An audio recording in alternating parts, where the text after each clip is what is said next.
Tout serviteur de Christ a une fois entendu parler de l'Esprit Saint. Une infime minorité de frères et sœurs dans le Seigneur connaissent vraiment la personne du Saint-Esprit et partagent son intimité. C'est justement le but de cette série consacrée au Saint-Esprit. À l'issue, vous aurez une connaissance plus approfondie de la troisième personne de la Trinité et partagerez sa plus grande intimité avec pour conséquence une vie de victoire et de gloire permanente. Il est important de noter que cette vidéo est la suite d'une première intitulée « 7 signes confirmant la présence du Saint-Esprit dans votre vie » dont le lien se trouve en description. Quels sont les 4 autres signes confirmant la présence du Saint-Esprit dans votre vie? Le premier signe, c'est la direction divine. Si le Saint-Esprit est dans votre vie, il va se manifester par la direction divine. Son but, c'est de vous conduire selon la volonté parfaite de l'Éternel, sur la voie de la victoire en Christ Jésus. C'est pourquoi il est écrit dans Jean 16, verset 13, « Quand le Consolateur sera venu, l'Esprit de vérité, il vous conduira dans toute la vérité. » Le Saint-Esprit a pour but de vous aider à mener le chemin de la vie en étant bien accompagné sur ces instructions.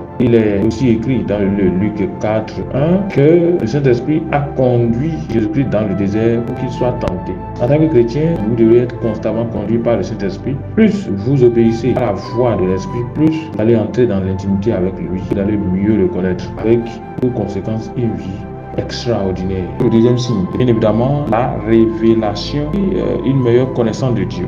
Lorsque le Saint-Esprit est dans votre vie, il va vous exposer à une dimension plus élevée de Dieu. Il vous permettra de connaître les choses les plus cachées de Dieu. Une connaissance plus approfondie des Écritures de Dieu, des choses qui ont rapport avec lui. La Bible dit, le Consolateur, l'Esprit Saint, que le Père enverra en mon nom, vous enseignera toutes choses, vous rappellera tout ce que je vous ai dit.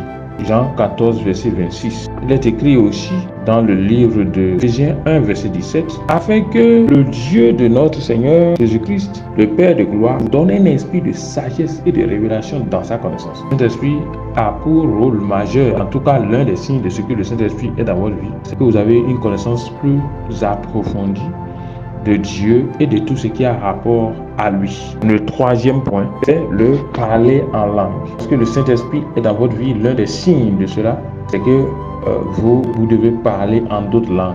La Bible dit dans le Acte 2, verset 4, « Ils furent tous remplis du Saint-Esprit et se mirent à parler en d'autres langues, selon que l'Esprit leur donna de s'exprimer. » Dans Acte 19, verset 6 aussi, la Bible déclare que l'apôtre Paul a imposé la main aux Éphésiens. Ils ont commencé par parler en d'autres langues et à glorifier le nom de l'Éternel. L'un des signes de ce que le Saint-Esprit est dans votre vie, c'est que vous allez parler en d'autres langues. Sauf qu'il faut que vous ayez les révélations liées au parler en langue pour pouvoir en tirer le plus grand profit. Le dernier point, c'est bien évidemment le fardeau pour témoigner de Jésus aux païens. C'est un élément très important.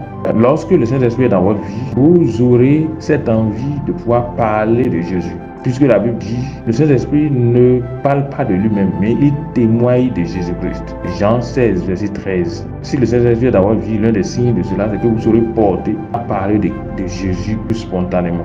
Plus vous le faites, plus votre intimité avec lui se développera.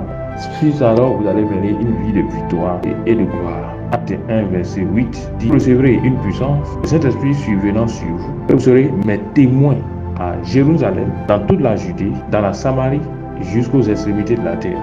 Donc, qui dit présence du Saint-Esprit, dit aussi la pulsion à bien évidemment parler de Jésus-Christ, à prêcher la bonne nouvelle de Christ à la multitude. Comme à l'issue de cette rencontre-ci, nous prions vivement de faire attention à chacun de ces signes, de répondre promptement à la voix du Saint-Esprit par rapport à ces 4 signes.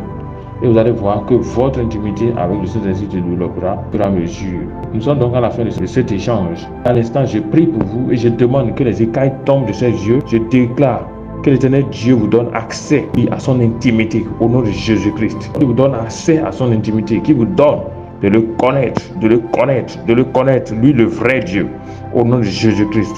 Seigneur, donne-leur de te connaître, donne-leur de te connaître, donne-leur de te connaître, au nom de puissant de Jésus-Christ, donne-leur de te connaître, in the name of Jesus Christ, au nom de Jésus, au nom de puissant de Jésus, nous en prions. Amen.